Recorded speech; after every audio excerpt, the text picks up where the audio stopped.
Արմանը ժամկետային ծառայության էր զորակոչվել Շիրակի մարզի Մեղրաշատ գյուղից։ Արդեն ժամկետային ծառայության ընթացքում էր հասկացել, որ դեռ երկար շարունակելու է համազգեստ գրել։ Ինքը մեր միակ զավակն էր, հայրը նամանավանդ միշտ թեմ է եղել, որ ինքը զինվորական դառնար, ու միշտ ծիծաղելով նախ Գյումրվա հումոր շատ ուներ, ասում էր՝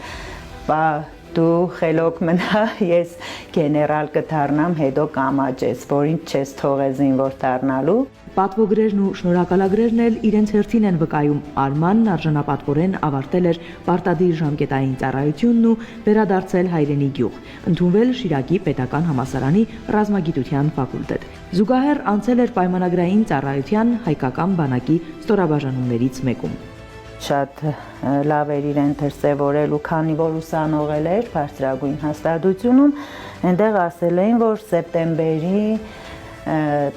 15-ից հետո պիտի Վազգեն Սարգսյան իրեն ուղարկեն 6 ամսով սովորելու ու հետ վերադառնալու։ Ինքը շատ ուրախ էր։ 2020-ին հայրենիքի պաշտպանության համար մարտերին մասնակցող ստորաբաժանումներին օգնության հասնելու նպատակով ծառայակիցների հետ օժանդակ ուժերի կազմում մեկնեց մարտական գործողությունների նախանշված վայր։ Ինքը ուջեպկա սովորել էր BMP-ի նավոճիկ։ Քննությունը հանձնել էր շատ լավ ու իրան նախ ինքը սկզբից պիտի սովորեր տանկի վարորդ, ինչ, հետո որ տեսել էին ինքը համակարգիչ շատ լավ գիտի ու քննությունները շատ լավ է հանձնում, իրան արագ տեղափոխել են ու ինքը BMP-ի նավոճիկն էր։ Հոկտեմբերի 19-ին հերթական առաջադրանքի կատարման ընթացքում Արմանը զոհվեց։ Մենք շատ մոտ ընկեր ունենք, Էջմիածինից են, իրենք երկու զավակ են կորցրել,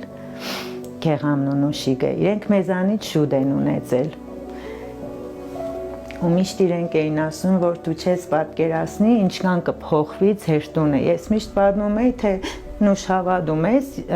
մենք տանը ոչ մի բան չունենք խոսալու։ Ես դպրոցից տուն եմ գալիս, վերջ, էդ է մեր առօրյան,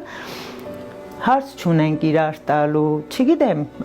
ուզում ենք շուտ մտնի, քնենք, այդ վիճակներ։ Ինքը ասում էր, չէ, դու կտեսնիս ոնց կփոխվի, ես երկու երեխա եմ կորցրել ու ուրիշ աչքերով եմ նայում ու ճիշտ էր ասում, շատ բան փոխեց, շատ այս փոքրիկ կարծես լույսի շող լինի էլի մեր տան մեջ։ Արմանը ընտանիքի միակ զավակն էր, մանուկյանների հարկի տակ ամեն անկյունում կուչ եկած ծանր լռությունը հետզհետե էլ ավելի ճնշող էր դառնում։ Գիտեին, որ ապրելու տենչը կարթնանա միայն Արմանի վերածնունդով, ու 4 տարիների համառ պայքարի արդյունքում լույս աշխարհ եկավ կրտսեր Արմանը։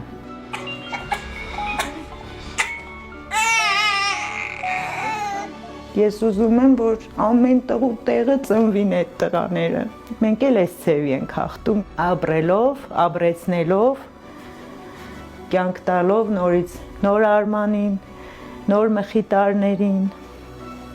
նոր Նարեկներին, նոր Սամվելներին, բոլորին։ Կորուստը հաղթահարելու լավագույն ընտրությունը վերագտնումի ճանապարհով անցնելն է, 4 տարիների համառ պայքարի ճանապարհին, որքան փորձություններ են հաղթահարել, քանի անգամ են ստիպված եղել նախ իրենց հաղթել։ Իսկ մեծ հաղթանակը եւս մեկ անգամ շարունակվելու պարգևն էր, այս անգամ արդեն կրտսեր Արմանով, որ նաեւ նրանով շարունակվի վառ մնալ հայի տան ճրագը։ Նաիրա Համբարձումյան, Արամ Սիմոնյան, Զինուժ։